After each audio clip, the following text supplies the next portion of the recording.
I'm gonna go ahead and get this recording started.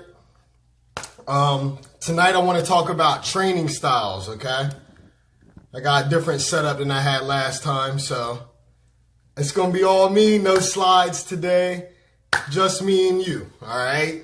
I got some notes in front of me I may fall back on every now and then, but other than that, it's just gonna be me and you, all right? Let's get it. So we'll wait one more minute and we'll get this thing really popping. Remember, you can go ahead and pop in and out of this convo whenever you want. No biggie. All right. We got Joe. What's going on? That's what's going on, man. I love it. All right. Looking good here.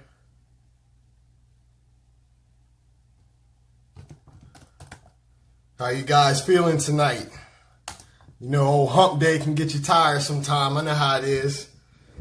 But you gotta fight through, right? We at the end of it. I'm sure you guys gotta, you know, make a little dinner, put your kids away, finish up some last notes, maybe prepare your calendars for tomorrow, something like that.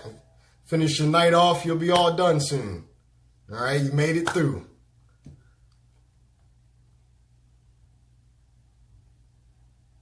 All right, so I'm gonna start off just for the web purposes. My name is Dante Finney, aka Mr. Pain in the Park, and I'm here to talk to you tonight about training styles.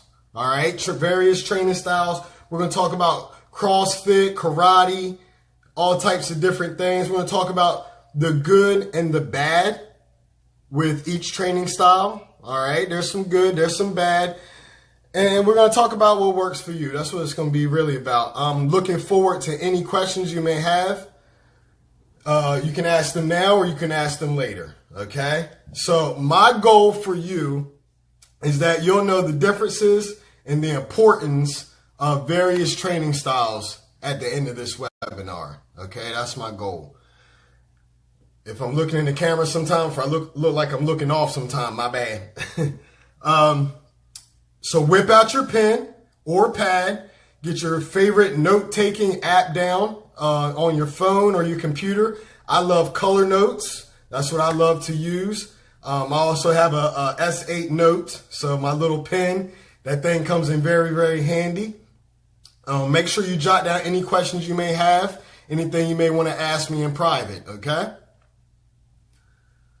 So real quick, just to give you my point of view to show you where I'm coming from with all of this, I have been fortunate enough to either, coach and participate in the following disciplines, okay?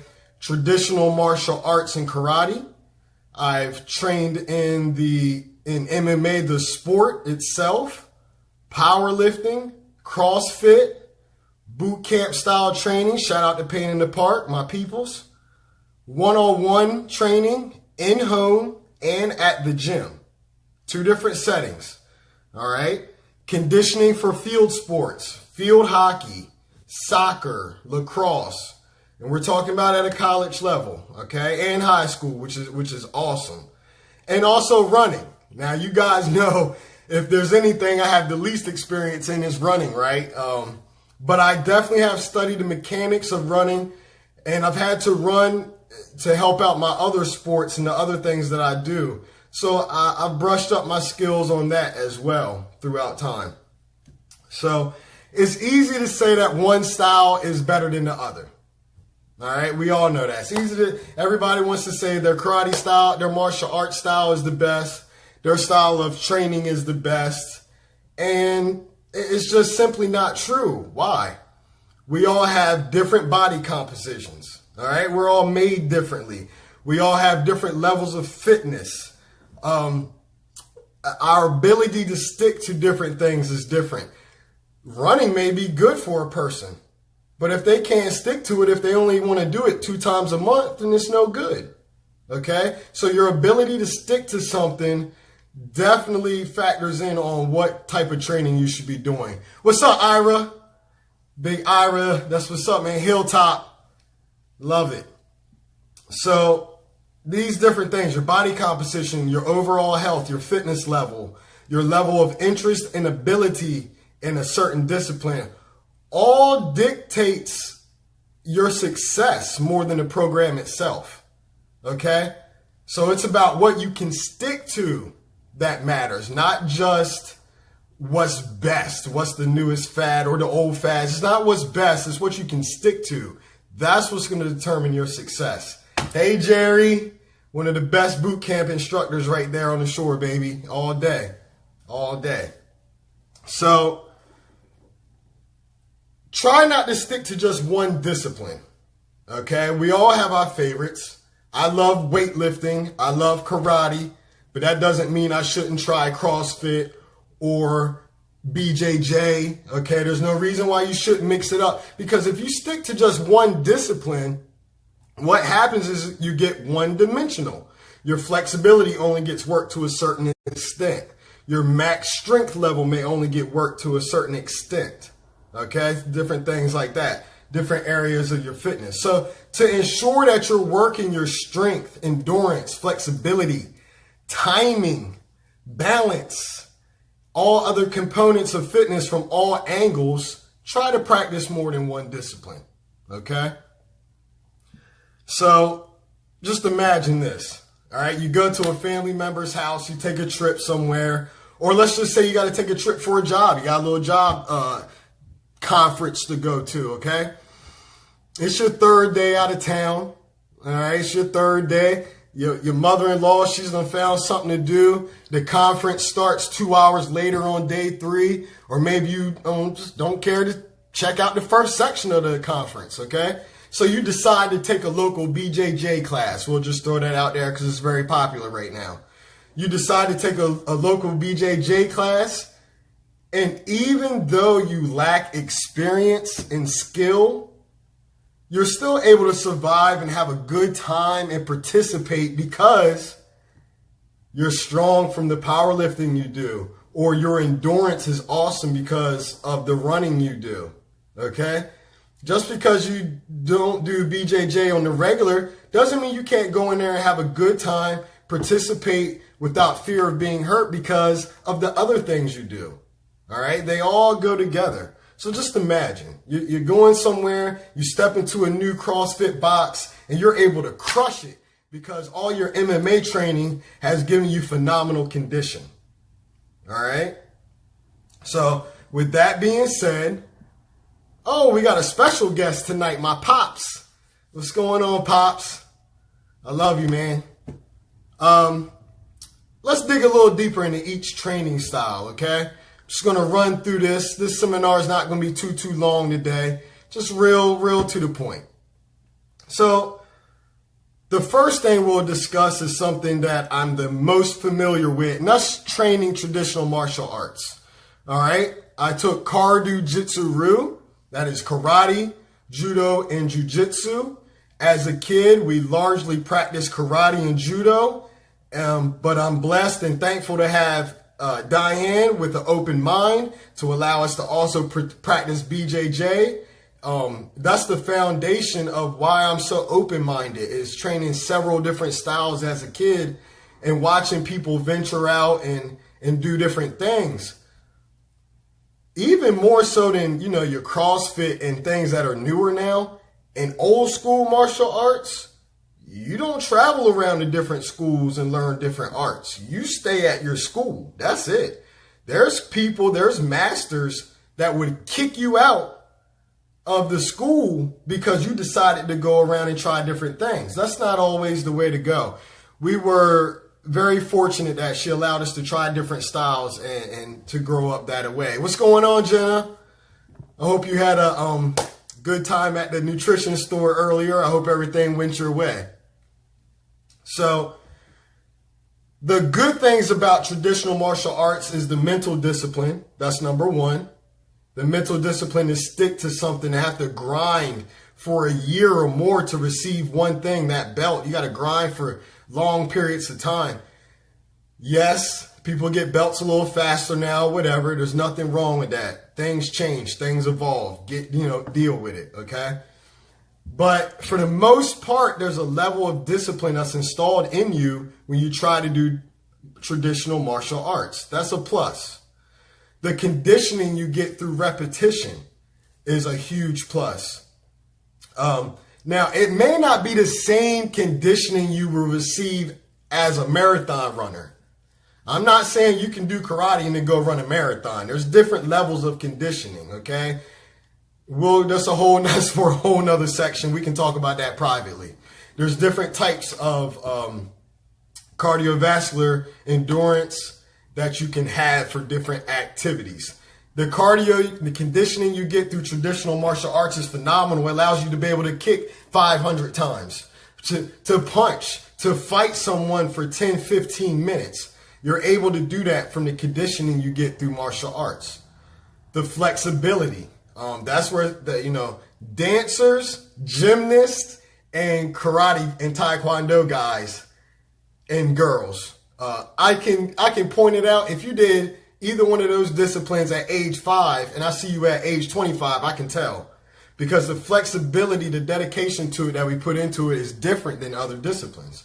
So flexibility is a good thing. Strength, karate skills. Now, I'm not saying you can take the skills you learn in karate and go play baseball and hit a 90-mile-per-hour fastball, but the skills that you develop in traditional martial arts will help you exceed and do well in other things, such as if you want to step into MMA, it gives you hand speed and coordination for baseball, tennis, and things like that. Now, we got to talk about the things that traditional martial arts is missing. Shout out to Stephen Baker. I see you just peeked in a little bit. That guy's been around for a long time. One of the first pros I ever fought. That dude is a beast. So what's up, my dude? Things that traditional martial arts may be lacking. One thing is resistance training. Normally you don't walk into a karate dojo and you're hitting the weights or you're running with a sled and things like that. Now, do you develop strength? Yes. Can you develop your max strength through martial arts alone? I would have to say no. Now, if you're a breaker and you want to get into breaking and you practice that consistently, then I understand. But for the most part, it lacks resistance training. Traditional martial artists may not be well-rounded for the things that I just told you earlier. Where you were told to stay with one discipline, a lot of people didn't spread it out, and they just became one-dimensional in the things they do. They didn't practice BJJ. They didn't practice judo or wrestling. They didn't practice their max strength. So, traditional martial artists tend to not be well-rounded. What's going on, Dion? Come say hi to everyone in a little bit. All right. And it takes time. Time is a factor. All right? Time is a factor. Lorena, Heather, what's going on, guys?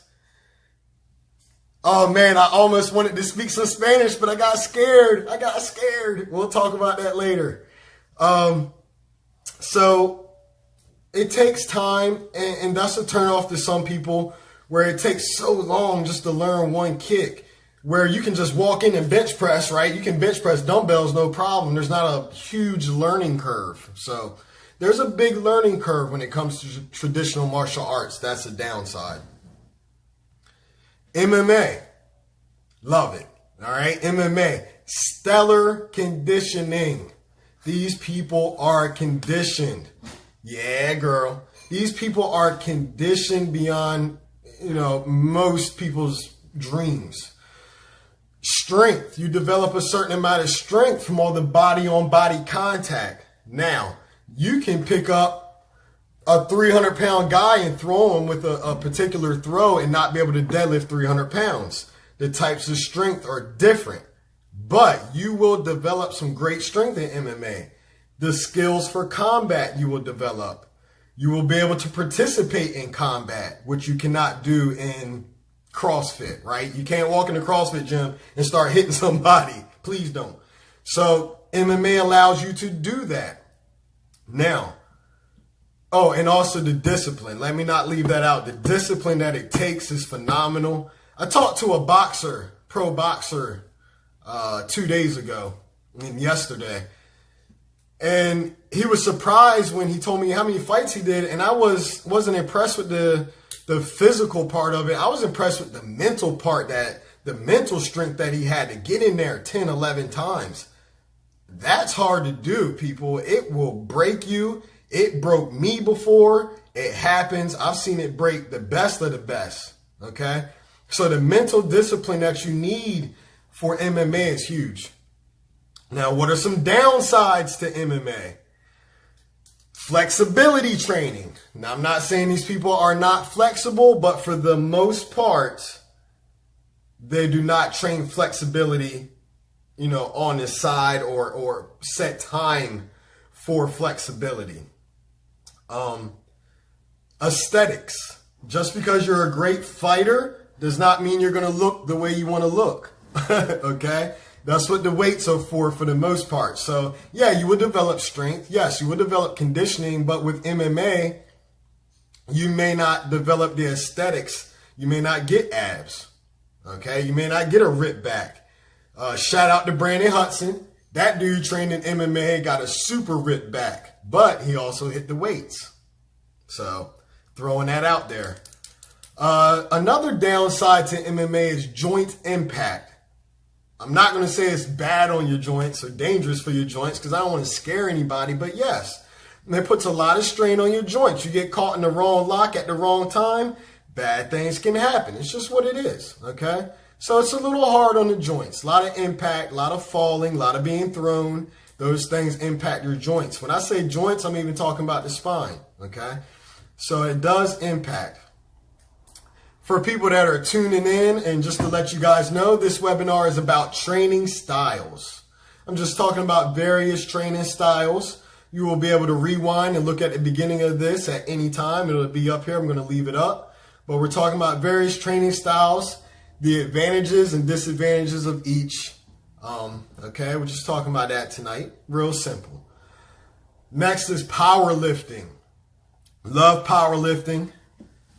There's some fantastic powerlifters on the shore, definitely.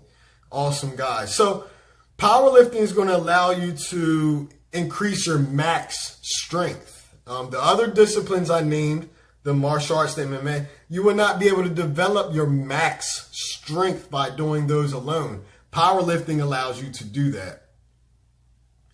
You are quick and explosive when you powerlift. Now, most of we think of powerlifting, we think of these big guys, big bellies, pulling tractor trailers. Think of it this way. If they applied the same force in pulling you that they apply to pulling an airplane or a tractor trailer, you're going to go flying explosively, quickly. It's not going to be a slow pull. You are going to, okay? They are explosive people. Joanne, how you doing, girlfriend? Miss you. Hope you're feeling good tonight. You're a warrior, man. Out of everybody that hops on here tonight, you're the strongest, baby. I admire it big time. So that's one of the things that you got to think about when you're powerlifting. These guys are explosive, believe it or not. It's actually rather phenomenal. Another strength is they actually do have fairly good joint flexibility, believe it or not. Now, that's when you're practicing the Olympic lifts. If you're just doing the bench press, squats, and deadlifts, you may not develop that type of flexibility. But if you're doing overhead squats, power cleans, snatches, things like that, you will develop some good flexibility, okay? Oh, did I hate on somebody's discipline? I'm sorry. Let me get that in here real quick. So powerlifters do have a level of flexibility when they do their Olympic lifts. There's a level to it there. But on the same token, a bad thing would be the cardio. Powerlifters traditionally do not have the best cardio. They are explosive. Over 100 yards, they will crush you. Over 3 miles, it might be a problem, okay, if you're only training and powerlifting. Shout out to all my trainees, my current trainees that's on here. Christiane, I've seen you pop on here. Joint impact is another downside, okay? Another downside to powerlifting. The impact on your joints is crazy. Don't believe me? Walk in the gym, find a dude with the longest arms that's benching the most weight. 9 times out of 10, his shoulders are killing him, or he's already had a shoulder surgery. It can be very tough on your joints. So you got to be well-rounded in your approach and try to hit a lot of different lifts so you don't get stuck in one range of motion and have issues. All right. Running. The advantages of running. Obviously, the best cardio, the best endurance of them all. These guys can push their bodies to the fullest for the longest period, hands down. Okay. So that's a huge positive to running. Also, stress management. It's a wonderful way to release stress, to get out there either in a group, but usually on your own and just let your mind be free. It's fantastic for stress management. Fat loss. The other disciplines I named do not directly target fat loss. Now, MMA conditioning does, but MMA, the sport itself, does not. Now, I know I'm being picky there, but there is a difference, okay? So the fat loss you receive from running is way up there. Huge benefit to running. And also running helps all other styles. You want to be a great martial artist, you want to be a great CrossFitter, you want to be a great MMA, you want to be a great BJJ practitioner, run. Take that run, hit the bricks, baby. My man Brandon, he definitely, when he was running that hill, when he was running the bridge, that boy's cardio was crazy. So is hitting the bag. That is phenomenal cardio as well. And we'll get into how all these things, all these styles really blend together. Right now I'm separating them, but they all really blend together. We'll get there. Now, the bad parts about running is obviously high impact. That steady is causing a lot of pressure on the joints. I even know someone that injured their collarbone area, all right, from running because of okay? So high impact. Obviously your lower back, knees, hips, and feet are going to get a lot of impact from it as well. Strength is a downside to only running. You're not able to build your max strength. It's really the opposite of building strength. Okay, so that's another downfall. And the repetitive movement of it all. Like I talked about in powerlifting, if you're doing that one movement, that's no good for your flexibility, mobility. Same thing with running. It's one repetitive movement. So I like to tell people, think of this. Let's say you do a set of 10 squats. All 10 reps are bad. Your knees are not going to feel very good after that. It's going to be bad. You're going to want to fix that. The next 10, you're going to fix that, right? You're going to fix your form and get better. All right. Running, imagine doing 10,000 steps the wrong way. All right. We're just talking about 10 squats. You do those the wrong way. You can feel it. Can you imagine if your running form is off and you don't know, you don't really notice, and you end up taking 10,000 steps the wrong way? Bad things can happen. So that repetitive movement's not necessarily the best for you. Thank you, Mallory. I appreciate it, man. Big coming from you. You did most of the work. You did most of the work. But losing over 100 pounds in way less than a year is crazy, outstanding, no matter how you did it. Outstanding work. And I'm glad that you let me be a part of that journey. And you will get through this gallbladder surgery. Promise. Let's move on to CrossFit. Kellen, Venters, if you hear this, do not chime in. Okay? CrossFit. The benefits. They do weightlifting and even Olympic lifting. They do various accessory movements to help strengthen the joints and things like that, which is fantastic. They also put their cardio to the test, and they do gymnastics. Now, there's a lot of CrossFit gyms who do not practice the lifting, cardio, and gymnastics. They kind of focus on one or the other, which is fine. We all need a niche, so that's cool. But for the most part, they practice all three.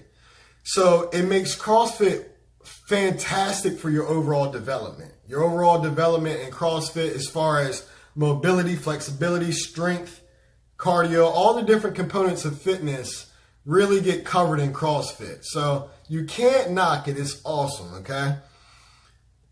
Now, the problems with CrossFit, let me back up, and explosiveness. You definitely develop explosiveness and quickness from CrossFit as well.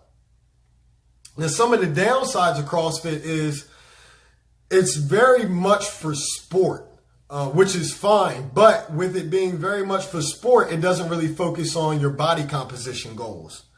Now, there's some trainers, CrossFit trainers you will meet that will help you with your body composition, a la Christy Campbell, one of the best to ever do it. What's up, Christy? Even if you're not on here, I know you'll check this out at some time. What's going on?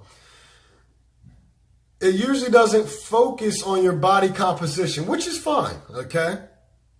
Also, it doesn't really help you directly with other sports and skills. It gives you the conditioning to do other sports, but as far as developing skills, hand-eye coordination, things like that, it doesn't really help with that as much as the other disciplines. CrossFit is also very high impact. What's going on, La? One of my Florida peoples, South Florida in the house.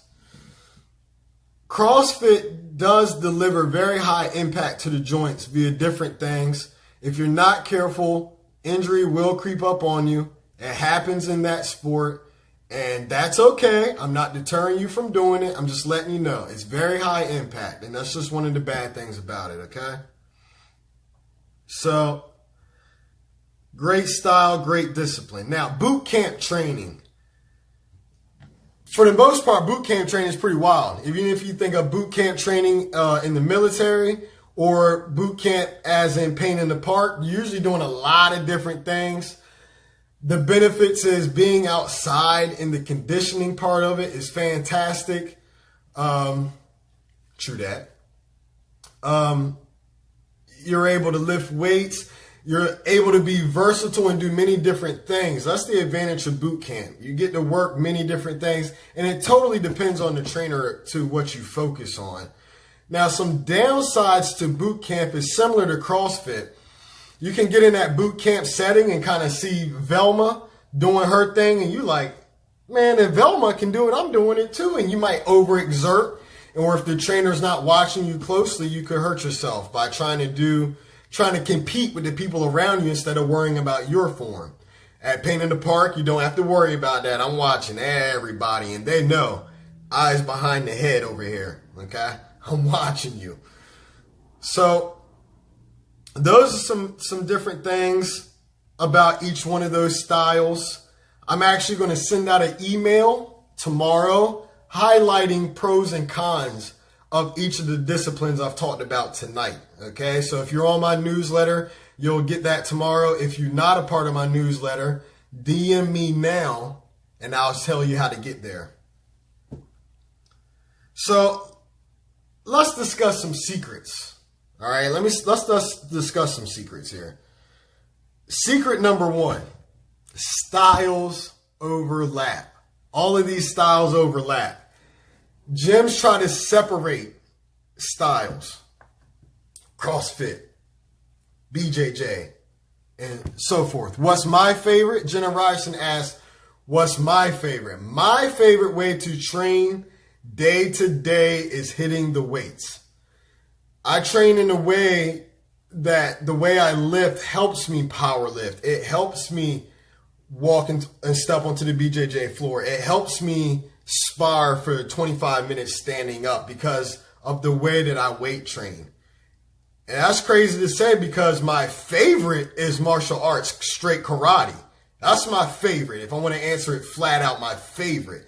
But my favorite to do every day would be weightlifting. And that's just my personal preference.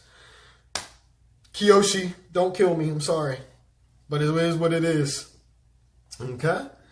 So styles overlap. Gyms always want to separate everything. And that's okay. Like I said, you have to have a niche, but the truth is they all overlap. If you don't do one, it's really going to hold you back from exceeding to what you want to do. Okay? I've now just found a gym that I'm in love with. Shout out to Elite Athletics, CrossFit and MMA and boxing over in West Palm Beach. My man Anthony Collins. I just met this guy a few weeks ago. Coach Frankie, the boxing coach, ran me through a phenomenal workout, okay? Phenomenal workout yesterday. I love this gym. Why? They promote different styles. You got CrossFit, BJJ. We're going to add some boot camp in there, hopefully, okay? Wink, wink. And various styles there, so you can definitely mix it up and get a little bit of everything. That's going to help you stay well-rounded. So all these styles overlap. Martial arts could be the base for everything. Weightlifting provides the strength within your muscles and your core and your joint strength to be able to do other things, all right? They all tie together. Secret number 2, customization, all right? Customization. I know I'm probably going to say it with every webinar I do. My bad. But it's the truth. You need to customize your workout plan. You need to pick a little bit from everything, what works for you, and do that. Let's just say you do participate in CrossFit, but you have too bad shoulders. Olympic lifting may not be good for you. You may have to substitute a movement when they do overhead squats, when they're doing 21, 15, 9 on the pull-ups. You may have to substitute a different exercise in there, and there's nothing wrong with that. But you need to customize and do what's good for you. If you constantly try to do what other people are doing, it's going to A, lead to poor results, or B, injury. That's what it is, okay? So don't become too skill specific in any one thing unless you're training for a sport.